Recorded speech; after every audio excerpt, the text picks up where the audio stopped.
morning and welcome to Gugolz and Guest. Today I have with me Marylen, our Head of Lending on the buy-to-let side. Welcome, thanks for coming on.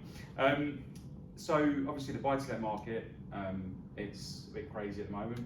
We've just entered to it obviously in a bit of a crazy time. Obviously buy-to-let is MC Finance's first bridging, non-bridging product. How do you think the transition's gone from bridging lender to specialist lenders, kind of the whole bundle? I think it's gone quite well. We started off last August with a soft launch with existing introducers from the bridging side. That's grew quite well. Since Christmas, or mid-January when swaps started stabilising, we've just grown week on week, and yesterday we went whole of market. So exciting times ahead. And how has that been since yesterday? Very busy, lots of inquiries, Good. Lots of brokers looking to register, so yeah. Good stuff, excellent. And obviously you joined us middle of last year, so you weren't with us necessarily when we had the bridging side of things, but what elements do you think that we have kind of transitioned from the bridging product into the buy-to-let product? A lot of it is around the service and the delivery. Yeah. So sleek SLAs, speed of the way we look at things and get back to the brokers, and the whole relationship piece. MT's known for having a really good relationship with their brokers, and we're trying to mirror that into the buy-to-let, so the brokers can speak to an underwriter, they can pick up the phone and have conversations before submitting an application. Yeah.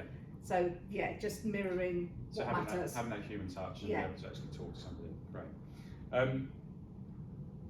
What do you think makes our buy-to-let proposition stand out from the crowd? Obviously, there's a lot of competitors out there at the moment, so what do you think stands out from the crowd? We have got some niche USPs, which set us aside from some of our peers.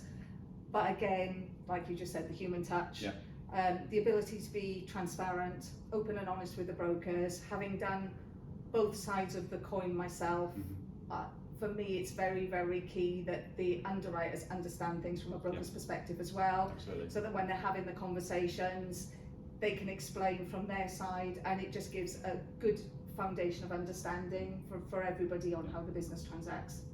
Fantastic. And this kind of leads on from that, but why would you say our brokers should recommend MC Finance to their clients from the buy-to-let side of things?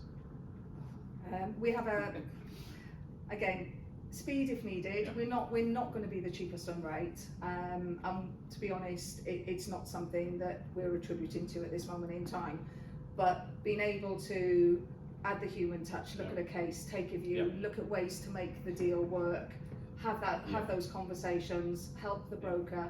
Very similar to the bridging side, it's all about getting the deal done as opposed to kind of having the cheapest rates or whatever it is, but just helping the broker basically get a deal across the line. Yeah, definitely. And what sort of thing can our introducers, broker partners expect when given a case to the buy-to-let team? Kind of how's the process looking? It's quite nice and slick. So they will key a decision in principle. We will then do some searches in the background, go back to the broker, do a quick sense check. If it's all approved and the broker has all the information, they can submit a full mortgage application the same day. That will be underwritten, if not that day, the day after. And if everything's okay, we can go to valuation, pending the rest of the documentation. Fantastic. Valuation, if valuers are working on point, valuations can be back 3 to 5 days unless they're red book, because there is a longer SLA or service to get it back. And then we can offer. If everything's in, we can offer. So whilst the front end does seem a little bit longer, once we've got everything in, out the door, we can be really quick getting an offer out, and then obviously the completion side as well. Good stuff, excellent. So obviously the market, as I mentioned at the start, has been very turbulent over the last kind of, say, 6 to 9 months. The level of stability is obviously starting to return to the market. Do you think that's something you're seeing and we're seeing in general? Do you think that's definitely. Definitely since the end of January, the swap rates have stabilised more. Whilst our products are still being changed, not as frequently as they were, and they're obviously down from what they were November, December last year. So the rates are back down. Landlords are starting to transact. Landlords are resilient anyway, and I just think base has peaked, maybe with one more Yeah. rise depending on every other external Who knows? factor. Who knows? Yeah, but I think base is almost there or thereabouts as well, and I think it will just get back to normal.